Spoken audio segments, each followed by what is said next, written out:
Hivi sijui unanisikiliza vizuri wewe? Yaani wewe uko na mpenzi wako, wawili mnapendana, alafu penzi lenu halina changamoto yote ile, alafu mnajisifu sisi tunapendana. Mnapendana au nyema sanamu? Penzi linatakiwa liwe lina changamoto. Hata kwenye mboga unatia kapilipili kwa mbali. Yaani penzi lina udambi fulani. Asubuhi kelele, mchana tunaelewana, kesho kelele, kesho kutwa tunaelewana, mara tumeachana. Kesho siku ya kwanza pili tumeelewana tena, tumependana. Asubuhi tuko ghetto, tuko fresh, ikifika jioni kila mmoja anaenda kwake, atuelewani tena.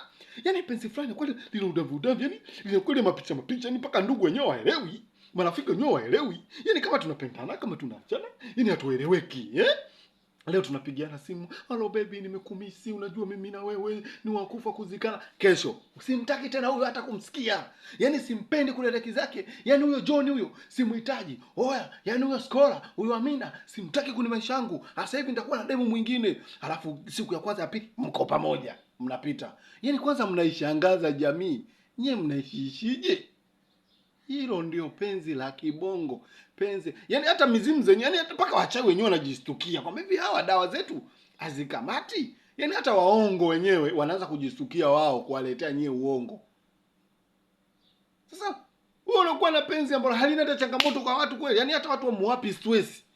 Inabidi kuna muda muwape stress watu. Washindwe kuelewa penzi lenu. Hivi nyie mnapendana au mnaishi kirafiki? Mbona mmeachana, mmepatana, mmegombana, kesho mmeelewana?